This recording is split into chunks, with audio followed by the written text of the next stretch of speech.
Hi guys, welcome to comma crypto. நீங்க channel subscribe பண்ணாம மறக்காம சப்ஸ்கிரைப் பண்ணுங்க. பிகாஸ் கிரிப்டோ கரன்சி பத்தின எல்லா இன்ஃபர்மேஷனும் நம்ம சேனல்ல பாத்தீங்கன்னா உங்க டே டு டே ப்ரொவைட் பண்ணிட்டு இருக்கோங்க. ஸோ அப்படி வந்து பாத்தீங்க அப்படின்னா எல்லா கிரிப்டோ கரன்சி பத்தி நம்ம பேசியாச்சு. இந்த ஒரு கிரிப்டோ கரன்சி பத்தி நம்ம ரொம்ப நாளா பேசாம இருக்கோம். அது என்னன்னு பாத்தீங்க அப்படின்னா இத்தரியம். ஸோ இத்தரியம் வந்து பாத்தீங்கன்னா 4000 மார்க் டாலர்ஸ் தான் வந்து பாத்தீங்கன்னா அதோட டார்கெட்டாவே கொண்டு இருக்குங்க. ஆக்சுவலா ஒரு டார்கெட்லாம் வே பாஸ் தட். பட் இப்போ போற கண்டிஷன் பார்த்தா இந்த 4K ரீச் பண்ணுமா அப்படின்றது ஒரு கொஸ்டின் மார்க்கா தான் இருக்கு. ஏன் அப்படின்றது சொல்லிடுறேன். ஸோ வெரி ரீசெண்டாக பார்த்தீங்கன்னா அந்த ஒரு பெரிய ஒரு கரெக்ஷனுக்கு அப்புறம் $2500 மார்க்ல இருந்து இப்பதான் கரெக்டாக ரீபவுண்ட் ஆயிட்டு வருது. ஸோ இந்த டைம்ல வந்து பாத்தீங்க அப்படின்னா நிறைய பேர் வந்து பாத்தீங்கன்னா ஒரு இத்தரியம் செல் ஆஃப் வந்து பண்ணிட்டு இருக்காங்க அப்படின்னு சொல்லி தெரியுதுங்க. ஸோ ஏன் அப்படின்னா ரீசெண்டா ஒரு பெரிய எக்ஸ்சேஞ்ச் பார்த்தீங்கன்னா ஆல்மோஸ்ட் 11,250 இத்தரியம் காயின்ஸ் வந்து பாத்தீங்கன்னா செல் ஆஃப் பண்ண போறதா சொல்லியிருக்காங்க. அண்ட் இந்த செல் ஆஃப் ஆல பாத்தீங்கன்னா ஒரு பெரிய ஒரு டூம், அதாவது டூம்னா என்ன சொல்றது, ஒரு இன்னொரு ஒரு பெரிய கரெக்ஷன். மத்த எல்லா டோக்கன்ஸும் ஒரு 6% 7% ஏறுது அப்படின்னா இத்தரியமால அந்த அளவுக்கு ஏற முடியாது. ஒரு 1% 2% தான் ஏறும் இந்த ஒரு பீரியட்ல அப்படின்றது இதுல தெரியுது.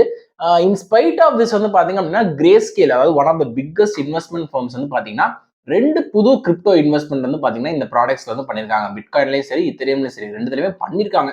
இதை டிஸ்பைட் இவங்க பண்ணியுமே நிறைய அனலிஸ்ட் என்ன சொல்றாங்க அப்படின்னா இந்த ஒரு பெரிய செல் ஆஃப் ஆல பாத்தீங்கன்னா இத்தரியம் வந்து அந்த அளவுக்கு ஷைன் ஆகாது. இந்த ஒரு கரெக்ஷன்ல இருந்து இப்ப மீளுது. எல்லா காயின்ஸ் ஆல்மோஸ்ட் சொலானால இருந்து எல்லாமே பாத்தீங்கன்னா 10 to 12% பாத்தீங்கன்னா 3-4 டேஸ்ல வந்து பாத்தீங்கன்னா அப் ஆயிடுச்சு அந்த ஒரு கரெக்ஷனுக்கு அப்புறமேட்டு. பட் இத்தரியம் மேல பாத்தீங்கன்னா அந்த ஒரு கம்பேக் கொடுக்க முடியல. ஏன் அப்படின்னா நிறைய செல் பொசிஷன்ஸ் வந்து லாக் ஆயிருக்கு. அண்ட் நிறைய பேர் பாத்தீங்கன்னா இத்தரியம் இந்த டைம்ல ஆஃப்லோட் தான் பண்றாங்க. ஸோ இத்தரியமோட ஆஃப்லோட் சீசனா தான் வந்து இது இருக்கு அப்படின்ற மாதிரி நிறைய அனலிஸ்ட் ப்ரெடிக்ட் பண்றாங்க. ஸோ அதனால என்னதான் கிரே ஸ்கேல்ல இருந்து ஒரு புது புது இன்வெஸ்ட்மெண்ட் ப்ராடக்ட்ஸ், புது புது இன்வெஸ்ட்மெண்ட்ஸ் வந்து இத்தரியம்ல பண்ணாலுமே இத்தரியமோட பிரைஸ் வந்து பாத்தீங்க அப்படின்னா ரொம்ப ஒரு கேள்விக்குறியா தான் இருக்கு. இப்போதைக்கு ஆஸ் இஸ் இப்ப வந்து பாத்தீங்கன்னா 3000 வரதே வந்து பாத்தீங்க அப்படின்னா ஒரு ஒரு ஒரு ஸ்டேபிளான நிலைமையில தான் இருக்கும் அப்படின்ற மாதிரி சொல்றாங்க. 3000 வந்து வந்தாலே இத்தரியம் வந்து ஒரு ஸ்டேபிளான நிலைமை அப்படின்னு சொல்லிட்டு. But definitely the target is set for 4000. But right now as of now என்னதான் மற்ற காயின்ஸ் ஒரு பெரிய பம்ப் கொடுத்தாலும் இத்தரியம் மேல அதாவது பவுன்ஸ் ஆகி வர முடியுமா அப்படின்றது ஒரு கொஸ்டின் மார்க்கா தாங்க இருக்கு. So that is the news that we want to share with you guys today regarding Ethereum. So thank you for watching Karma Crypto and do subscribe and share Karma Crypto channel for more interesting news regarding cryptocurrency. Thank you.